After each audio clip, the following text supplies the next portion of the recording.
हरे कृष्णा, राधे राधे। सबसे पहले आपको अजा एकादशी की बहुत बहुत शुभकामनाएं। भाद्रपद महीने के कृष्ण पक्ष की एकादशी को ही अजा एकादशी के नाम से जानते हैं। कृष्ण जन्माष्टमी के 2 दिन के बाद ही हमारी अजा एकादशी पड़ जाती है। तो इस बार अजा एकादशी का व्रत कब रखा जाएगा और इसका पारण का क्या समय है, ये सब ये छोटी सी वीडियो में जानेंगे। प्लीज़ वीडियो को ज़रूर देखें। और अजा एकादशी पर घर पर हम सरल पूजा विधि कैसे करेंगे। भगवान श्री हरि के विराट स्वरूप की पूजा उस दिन की जाती है।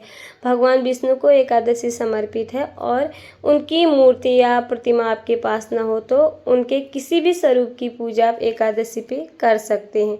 एकादशी तिथि कब से शुरू हो रही है और कब इसका समापन हो रहा है, सब ये वीडियो में जानेंगे, तो बने रहे वीडियो के एंड तक। अब सबसे पहले जान लेते हैं एकादशी तिथि हमारी शुरू कब हो रही है।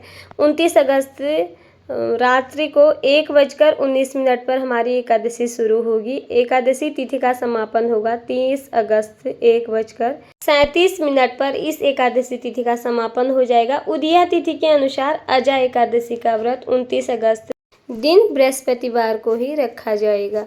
उदया तिथि के अनुसार एकादशी का व्रत हमारा 29 अगस्त को ही पड़ रहा है। अगर आप महाद्वादशी कर रहे हैं तो वो फिर 30 अगस्त को इसका व्रत रखा जाएगा।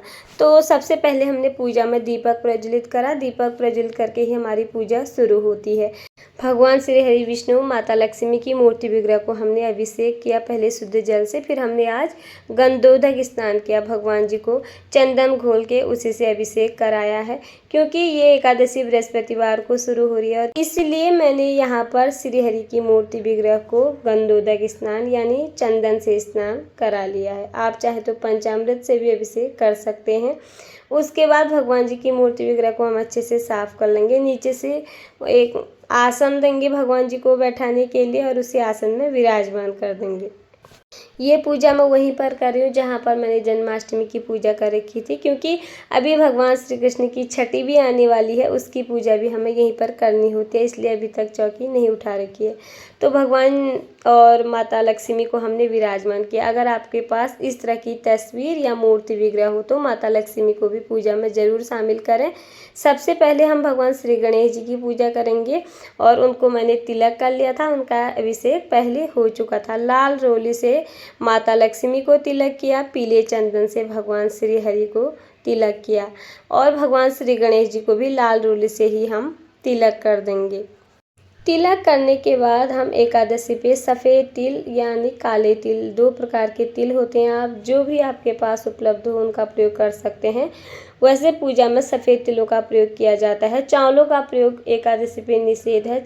चावल न खाए जाते हैं, न किसी को दान में दिए जाते हैं। अगर आपके पास भगवान विष्णु की मूर्ति विग्रह नहीं है तो आप इनकी जगह लड्डू गोपाल जी की पूजा उस दिन कर सकते हैं। यानी भगवान विष्णु के किसी भी स्वरूप की पूजा एकादशी पर की जाती है और एकादशी भगवान श्री हरि को भी समर्पित है। तो उसके बाद हमने भगवान जी का यहाँ पर तिलक कर लिया है और वस्त्र रूपी कलावा समर्पित कर दिया भगवान श्री गणेश जी को भी और माता लक्ष्मी को भी और भगवान श्री हरि को भी। अब यहाँ पर माता लक्ष्मी को हम लाल गुलाब का फूल समर्पित करेंगे। हैं तो आपके पास ज़रूर चढ़ाएं, नहीं है तो फिर आप कोई भी पुष्प समर्पित कर सकते हैं। उसके बाद वैसे एकादशी पर पीले रंग का अधिक महत्व होता है। पीला आसन, पीले फूल और पीले ही फलों का भोग लगाया जाता है। उसके बाद तुलसी दल भगवान जी को ज़रूर समर्पित करें और एकादशी पर तुलसी नहीं तोड़ी जाती है, आप तुलसी पहले दिन ही तोड़ के रख लें। उसके बाद घर पे लड्डू गोपाल जी हैं तो उन्हें भी पूजा में ज़रूर शामिल करें और लड्डू गोपाल जी का अभिषेक मैं पहले करा चुकी हूँ और उनकी पूजा हो चुकी है। इस तरह से उन्हें भी पुष्प समर्पित कर देंगे और एक तुलसी दल उन्हें भी हम समर्पित करेंगे। तो आप जानते हैं अजा एकादशी का पारण हमें कब करना है और इसका पारण का क्या समय है। अजा एकादशी का व्रत 29 को रखा जाएगा तो 30 अगस्त सुबह 7:49 से लेकर सुबह 8:40 के बीच इसका पारण का सही समय है और इसी बीच इसका पारण किया जाएगा। इसके बाद हम यहाँ पर भगवान जी को भोग लगा लेंगे। अजा एकादशी का प्रिय भोग है छुआरे और बादाम, जो हमने यहाँ पर भोग में भगवान जी को समर्पित कर दें। उसके बाद कोई भी ऋतुफल आप ले सकते हैं। अजय एकादशी भी है और बृहस्पतिवार है। केले का भोग आप अगर लगा सकते हैं तो ज़रूर लगाएं। और उसके बाद नहीं है केले तो कोई भी ऋतुफल का भोग आप लगा सकते हैं। उसके बाद हमें अजय एकादशी की कथा पढ़नी होती है।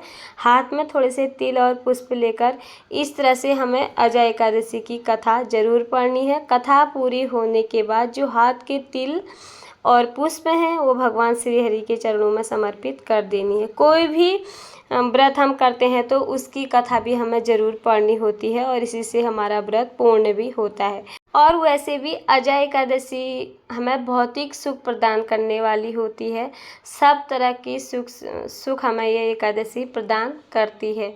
तो इस व्रत को आप न भी कर पाएँ तो पूजा उस दिन घर पे ज़रूर करें। और हो सके तो अन्न न खाएं और अन्न आप खाना चाहते हैं तो फिर उसमें चावलों का त्याग करें। और इस तरह से हमने भगवान श्री गणेश जी को भी भोग लगा लिया है। उनके भोग में तुलसी पत्र नहीं रखें और भगवान श्री हरि के भोग में हमें तुलसी पत्र जरूर रखनी होती है। बिना तुलसी पत्र के वो भोग स्वीकार नहीं करते। घंटी ध्वनि करके ताली बजाकर भगवान जी को बुलाएं और उन्हें भोग स्वीकार करने को कहें। इस प्रकार से जो भी भोग उन्हें आपने समर्पित किया है ये भोग आप बाद में फलाहार ले सकते हैं और अपने पूरे घर में ये भोग को प्रसाद के रूप में बांट सकते हैं। थोड़ी देर 15-20 मिनट के बाद ये भोग यहाँ से आपने उठा लेना है। एकादशी का दिन भगवान श्री हरि को बहुत अधिक प्रिय है। जितना हो सके उस दिन उनका गुणगान करें, मंत्र जाप करें और भजन कीर्तन करें। रात्रि जागरण का बहुत अधिक महत्व होता है एकादशी पर। और इस तरह से पूजा की कमी पूर्ति के लिए हम यहाँ पर दक्षिणा रखेंगे जो हमारी पूजा की कमी पूर्ति को दूर करता है। और दूसरे दिन हमें ये पारण करके इस एक दक्षिणा का दान करना होता है। उसके बाद भोग तो हमारा भगवान जी को लग ही चुका है। अब हम उतार लेंगे आरती। सबसे पहले गणेश जी की आरती उतारेंगे। उसके बाद माता लक्ष्मी, भगवान श्री हरि विष्णु और लड्डू गोपाल जी की भी हम आरती उतार लेंगे। जो भी आरती आपको आती है उसको गाकर या आरती को सुनकर भी आप यहाँ पर आरती कर सकते हैं। भगवान श्री हरि को प्रसन्न करने के लिए एकादशी का व्रत सर्वोपरि माना गया है। हो सके तो एकादशी का व्रत आप लोग जरूर करें, ना हो तो फिर पूजा हमें इस तरह जरूर करनी है। और उसके बाद आरती उतारने के बाद हम आरती के ऊपर से 3 बार इस तरह जल को घुमा लेंगे। इस तरह से अपनी आरती को हम यहाँ पर शांत कर लेंगे। तो ये थी मेरी अजय एकादशी की सरल व संपूर्ण पूजा विधि। आप लोगों को कैसी लगी वीडियो? अगर वीडियो पसंद आए तो प्लीज़ वीडियो को लाइक, चैनल को सब्सक्राइब करना बिल्कुल ना भूलें। अगर आप लोगों को वीडियो थोड़ी बहुत भी यूजफुल लगे तो प्लीज़ वीडियो को ज़्यादा से ज़्यादा शेयर जरूर कर देना। और अंत में हम भगवान से क्षमा याचना करके अपनी पूजा पूरी कर लेंगे। हरे कृष्णा, राधे राधे।